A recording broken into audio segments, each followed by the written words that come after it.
بسم الله الرحمن الرحيم. طه ما أنزلنا عليك القرآن لتشقى إلا تذكرة لمن يخشى تنزيلا ممن خلق الأرض والسماوات العلا الرحمن على العرش استوى له ما في السماوات وما في الأرض وما بينهما وما تحت الثرى وإن تجهر بالقول فإنه يعلم السر وأخفى الله لا إله إلا هو له الأسماء الحسنى وهل أتاك حديث موسى إذ رأى نارا فقال لأهلهم كثوا إني آنست نارا لعلي آتيكم منها بقبس أو أجد على النار هدى فلما أتاها نودي يا موسى إني أنا ربك فاخلع نعليك إنك بالوادي المقدس طوى وأنا اخترتك فاستمع لما يوحى إنني أنا الله لا إله إلا أنا فاعبدني وأقم الصلاة لذكري إن الساعة آتية أكاد أخفيها لتجزى كل نفس بما تسعى فلا يصدنك عنها من لا يؤمن بها واتبع هواه فتردى وما تلك بيمينك يا موسى قال هي عصاي أتوكأ عليها وأهش بها على غنمي ولي فيها مآرب أخرى قال ألقها يا موسى فألقاها فإذا هي حية تسعى قال خذها ولا تخف سنعيدها سيرتها الأولى واضمم يدك إلى جناحك تخرج بيضاء من غير سوء آية أخرى لنريك من آياتنا الكبرى اذهب إلى فرعون إنه طغى قال رب اشرح لي صدري ويسر لي أمري واحلل عقدة من لساني يفقه قولي واجعل لي وزيرا من أهلي هارون أخي أشدد به أزري وأشركه في أمري كي نسبحك كثيرا ونذكرك كثيرا إنك كنت بنا بصيرا قال قد أوتيت سؤلك يا موسى ولقد مننا عليك مرة أخرى إذ أوحينا إلى أمك ما يوحى أن اقذفيه في التابوت فاقذفيه في اليم فليلقه اليم بالساحل يأخذه عدو لي وعدو له وألقيت عليك محبة مني ولتصنع على عيني إذ تمشي أختك فتقول هل أدلكم على من يكفله فرجعناك إلى أمك كي تقر عينها ولا تحزن وقتلت نفسا فنجيناك من الغم وفتناك فتونا فلبثت سنين في أهل مدين ثم جئت على قدر يا موسى واصطنعتك لنفسي اذهب أنت وأخوك بآياتي ولا تنيا في ذكري اذهبا إلى فرعون إنه طغى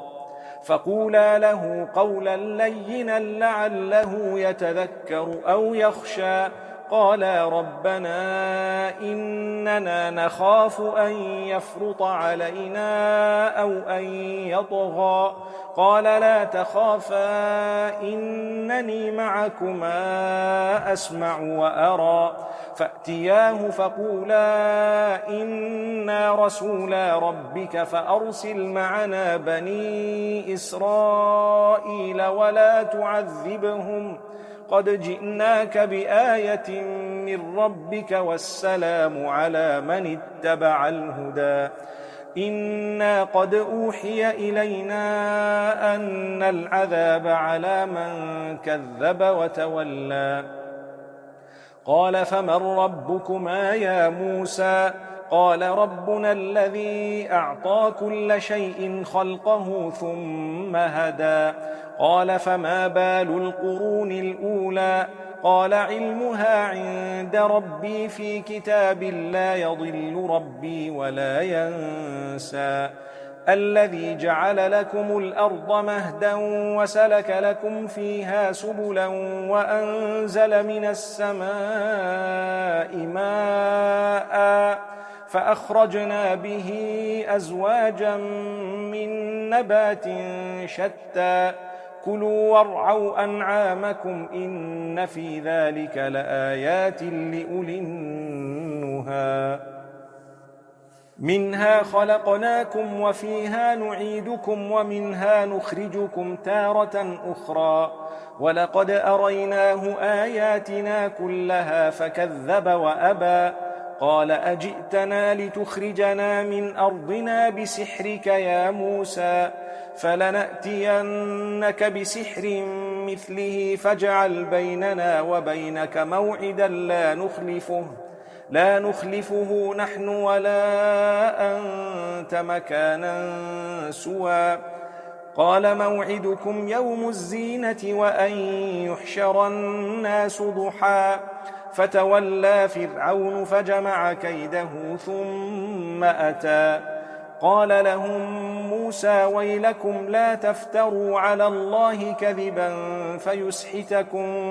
بعذاب وقد خاب من افترى فتنازعوا أمرهم بينهم وأسروا النجوى قالوا إن هذان لساحران يريدان أن يخرجاكم من أرضكم بسحرهما ويذهبا بطريقتكم المثلى فأجمعوا كيدكم ثم أتوا صفا وقد أفلح اليوم من استعلى قالوا يا موسى إما أن تلقي وإما أن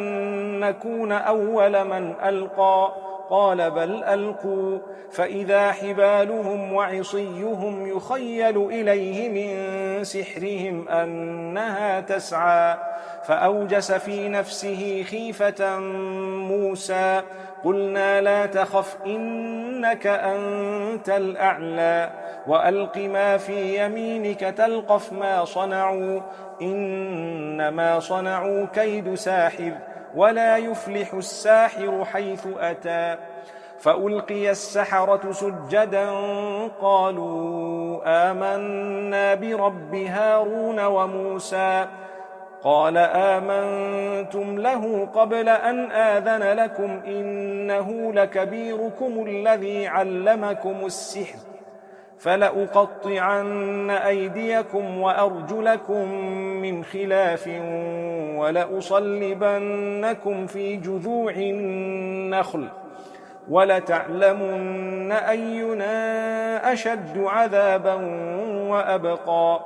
قالوا لن نؤثرك على ما جاءنا من البينات والذي فطرنا فاقض ما أنت قاض إنما تقضي هذه الحياة الدنيا إنا آمنا بربنا ليغفر لنا خطايانا وما أكرهتنا عليه من السحر والله خير وأبقى إنه من يأت ربه مجرما فإن له جهنم لا يموت فيها ولا يحيا ومن يأته مؤمنا قد عمل الصالحات فأولئك لهم الدرجات العلى جنات عدن تجري من تحتها الأنهار خالدين فيها وذلك جزاء من تزكى ولقد أوحينا إلى موسى أن أسر بعبادي فاضرب لهم طريقا في البحر يبسا لا تخاف دركا ولا تخشى فأتبعهم فرعون بجنوده فغشيهم من اليم ما غشيهم وأضل فرعون قومه وما هدى يا بني إسرائيل قد أنجيناكم من عدوكم وواعدناكم جانب الطور الأيمن ونزلنا عليكم المن والسلوى كلوا من طيبات ما رزقناكم ولا تطغوا فيه فيحل عليكم غضبي ومن يحلل عليه غضبي فقد هوى وإني لغفار لمن تاب وآمن وعمل صالحا ثم اهتدى وما أعجلك عن قومك يا موسى قال هم أولئك على أثري وعجلت إليك رب لترضى قال فإنا قد فتنا قومك من بعدك وأضلهم السامري فرجع موسى إلى قومه غضبان أسفا قال يا قوم ألم يعدكم ربكم وعدا حسنا أفطال عليكم العهد أم أردتم أن يحل عليكم غضب من ربكم فأخلفتم موعدي قالوا ما أخلفنا موعدك بملكنا ولكننا حملنا أوزارا من زينة القوم فقذفناها فكذلك ألقى السامري فأخرج لهم عجلا جسدا له خوار فقالوا هذا إلهكم وإله موسى فنسي أفلا يرون ألا يرجع إليهم قولا ولا يملك لهم ضرا ولا نفعا ولقد قال لهم هارون من قبل يا قوم إنما فتنتم به وإن ربكم الرحمن فاتبعوني وأطيعوا أمري قالوا لن نبرح عليه عاكفين حتى يرجع إلينا موسى قال يا هارون ما منعك إذ رأيتهم ضلوا ألا تتبعني أفعصيت أمري قال يا ابن أم لا تأخذ بلحيتي ولا برأسي إني خشيت أن تقول فرقت بين بني إسرائيل ولم ترقب قولي قال فما خطبك يا سامري قال بصرت بما لم يبصروا به فقبضت قبضة من أثر الرسول فنبذتها وكذلك سولت لي نفسي قال فاذهب فإن لك في الحياة أن تقول لا مساس وإن لك موعدا لن تخلفه وانظر إلى إلهك الذي ظلت عليه عاكفا لنحرقنه ثم لننسفنه في اليم نسفا إنما إلهكم الله الذي لا إله إلا هو وسع كل شيء علما كذلك نقص عليك من أنباء ما قد سبق وقد آتيناك من لدنا ذكرا من أعرض عنه فإنه يحمل يوم القيامة وزرا خالدين فيه وساء لهم يوم القيامة حملا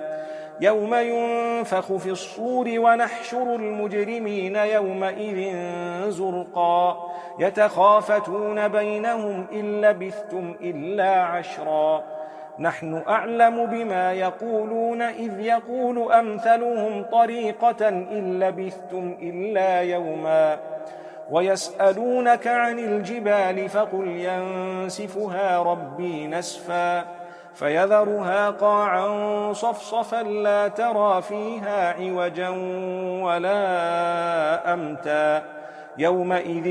يتبعون الداعي لا عوج له وخشعت الأصوات للرحمن فلا تسمع إلا همسا يومئذ لا تنفع الشفاعة إلا من أذن له الرحمن ورضي له قولا يعلم ما بين أيديهم وما خلفهم ولا يحيطون به علما وعنت الوجوه للحي القيوم وقد خاب من حمل ظلما ومن يعمل من الصالحات وهو مؤمن فلا يخاف ظلما ولا هضما وكذلك أنزلناه قرآنا عربيا وصرفنا فيه من الوعيد لعلهم يتقون أو يحدث لهم ذكرا فتعالى الله الملك الحق ولا تعجل بالقرآن من قبل أن يقضى إليك وحيه وقل رب زدني علما ولقد عهدنا إلى آدم من قبل فنسي ولم نجد له عزما وإذ قلنا للملائكة اسجدوا لآدم فسجدوا إلا إبليس أبى فقلنا يا آدم إن هذا عدو لك ولزوجك فلا يخرجنكما من الجنة فتشقى إن لك ألا تجوع فيها ولا تعرى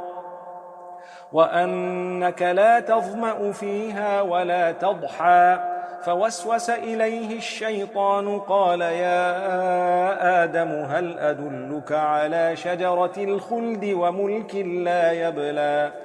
فأكلا منها فبدت لهما سوآتهما وطفقا يخصفان عليهما من ورق الجنة وعصى آدم ربه فغوى ثم اجتباه ربه فتاب عليه وهدى قال اهبطا منها جميعا بعضكم لبعض عدو فإما يأتينكم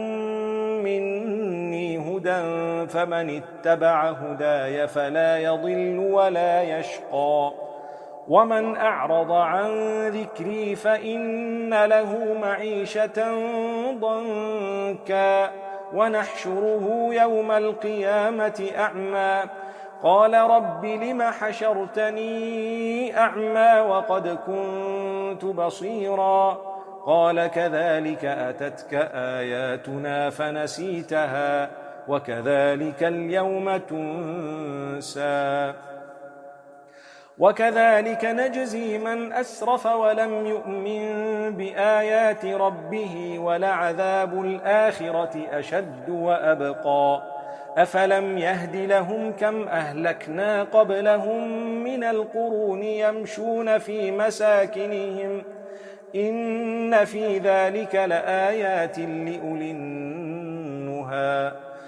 ولولا كلمة سبقت من ربك لكان لزاما وأجل مسمى فاصبر على ما يقولون وسبح بحمد ربك قبل طلوع الشمس وقبل غروبها ومن آناء الليل فسبح وأطراف النهار لعلك ترضى ولا تمدن عينيك إلى ما متعنا به أزواجا منهم زهرة الحياة الدنيا لنفتنهم فيه ورزق ربك خير وأبقى وأمر أهلك بالصلاة واصطبر عليها لا نسألك رزقا نحن نرزقك والعاقبة للتقوى وقالوا لولا يأتينا بآية من ربه أولم تأتهم بينة ما في الصحف الأولى ولو أنا أهلكناهم بعذاب من قبله لقالوا ربنا لولا